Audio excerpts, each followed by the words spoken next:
I've been with the UN for nearly 30 years. I joined the UN in 1978, the World Food Programme.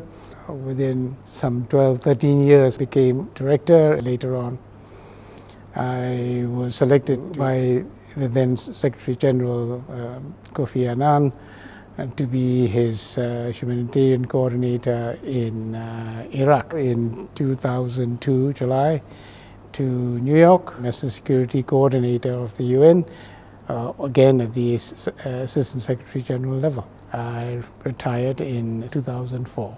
I've come back to Myanmar at that time, particularly during the Nargis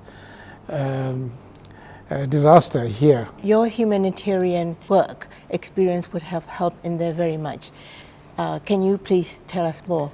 October the 16th, the first wave of problems in Mongdo. And soon after I arrived, I was co-opted by the authorities here to serve on the first Mongdo Investigatory Commission headed by Vice President U Min Sway. In that capacity, I have traveled very extensively throughout Mongdo and Buthidaung, visited very many villages. We trekked, we walked distances in order to get to the most remote of places.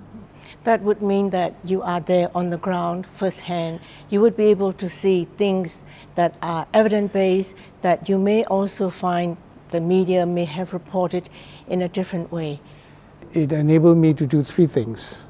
I'm one of the few people, I think, that had traveled the region extensively, spoke to the villagers firsthand. I was also one of the 6 people on the commission that went to Cox's Bazar, met with the people there.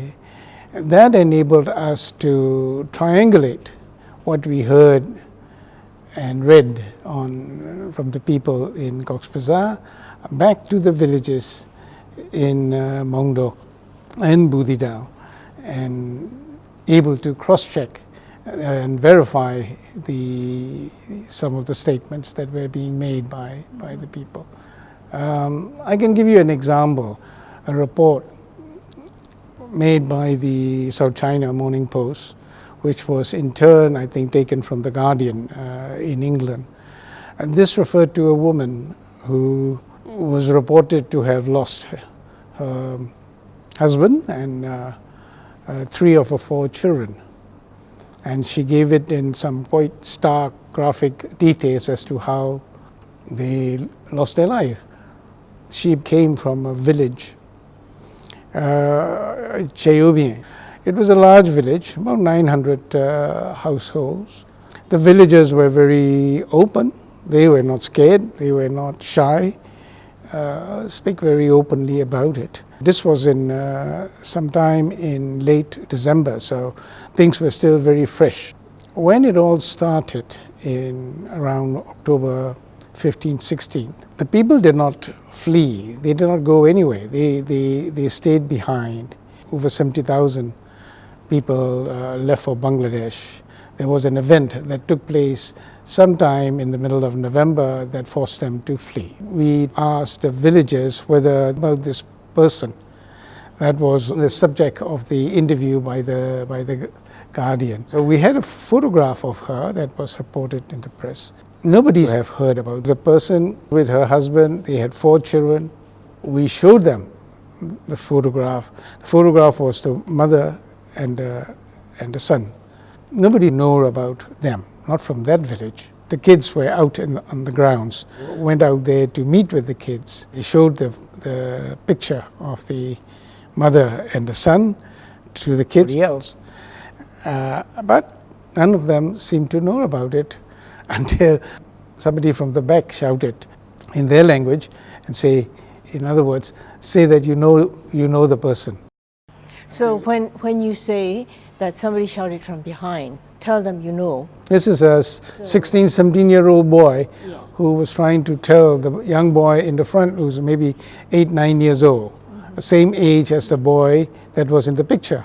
So normally they would be their playmates and they would know each other. But they said no.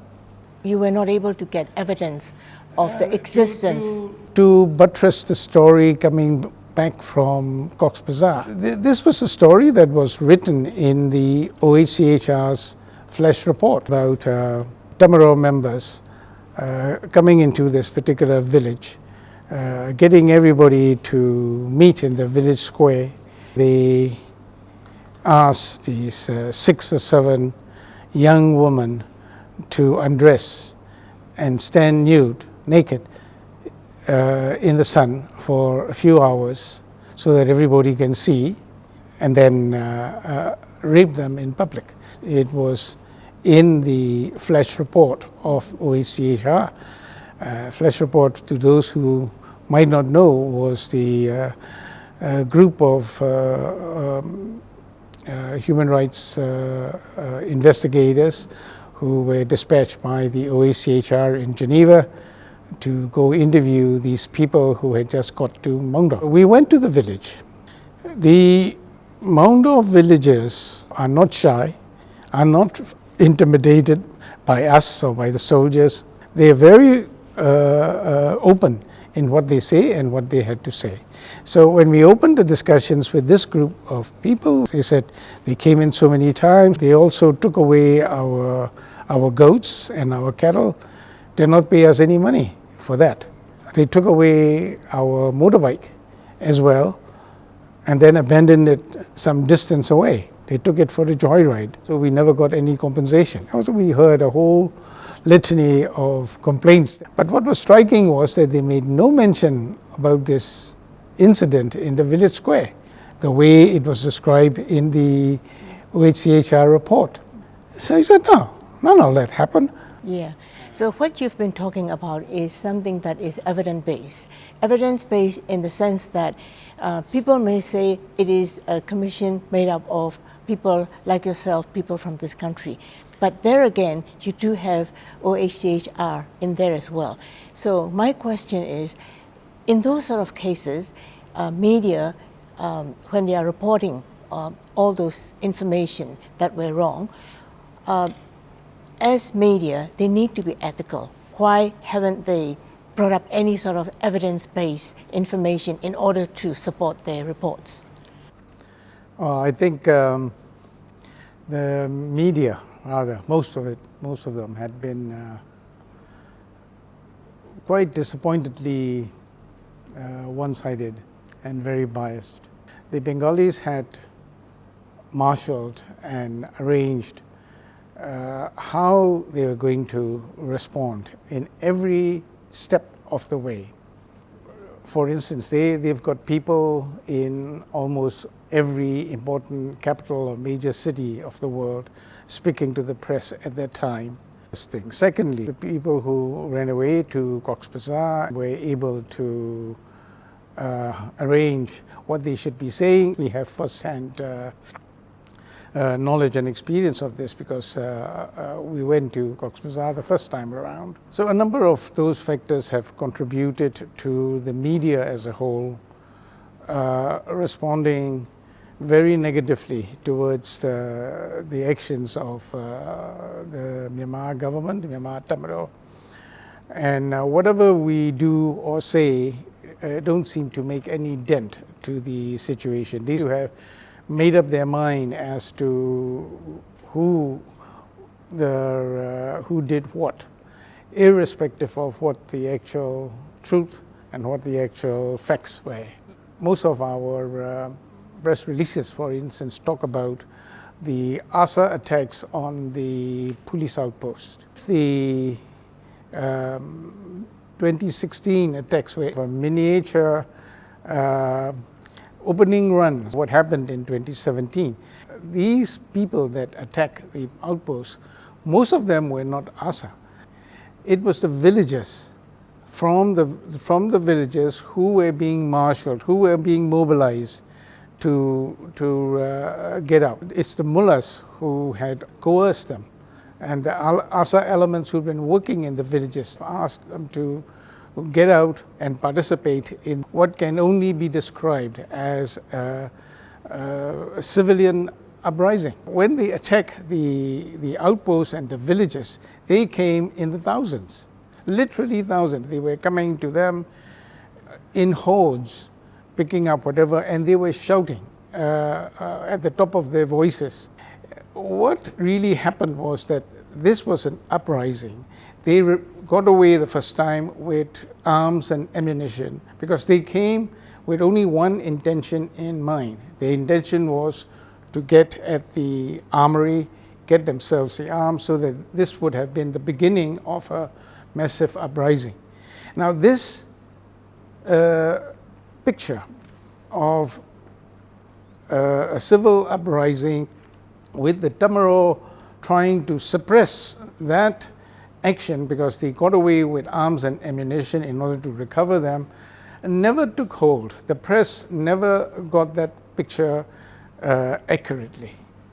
All they said was that this was undue use of excessive force against civilians. It was not. We failed in getting our description across as to what actually happened and what the action that took place thereafter was. So we didn't even get an accurate press. We don't need a good press. All we need was an accurate reflection of the actual. We did not get that, and that continued to plague the characterization of the situation even now. I know more about the 2016 attacks better because I was on that commission, and that was looking at it for 3, 4, 5 months before we submitted the report. The attacks were led by ARSA, but they were not only attacks by ARSA. Behind them was the villages. Each village, each household was asked by the local mullahs, by their mosques, to make sure that they all participated in the attacks. So the attacks that took place were in the thousands of people. They were pushed and cajoled and coerced, forced by by ARSA. So did that come out later on? It did come out, inquiry? yeah, but I think our inquiry was very explicit that was the case. But here again, I go back. That was a very diametrically different set of circumstances, and yet it never got reported in the press. The actual fact was that in the first one, the attacks were in the thousands of people that attacked with all sorts of things that they could get hold of, in sticks, with jinglis, with whatever handmade weapons that they could get hold of. Plus, of course, they do have some guns and so forth. But it was the sheer mass of humanity that sort of attacked the outposts. Let me put it this way. I have a lot of sympathy. Nobody likes to be driven away from their houses. In the case of our Bengali friends, some of them feel they were driven. A lot of them sort of took a preemptive step of leaving. And this was apparent after the 2017 events. We know that there were already boats that were placed at the disposal of these people to leave the day after the attacks. In other words, they knew very well that they've done this because they were, I repeat, they were forced by the ARSA elements and by the mullahs to participate in this, something that can only be described as an uprising, as a rebellion. There is a lot of vested interests financing this entire, for want of a better word, enterprise to further the cause of these people, which I don't suppose we were prepared, nor were we ready for that. And we can't match the resources that they have put at their disposal. It's not just them. Many rich Muslim countries have invested into it, and that had made things more difficult for us in the various fora that we are currently facing. We are not over the hump yet. We are still very much in the midst of it. So going forward, This is it. I don't think going forward there is any magic formula to get rid of the problem. I was going to ask you if you have any magic formula.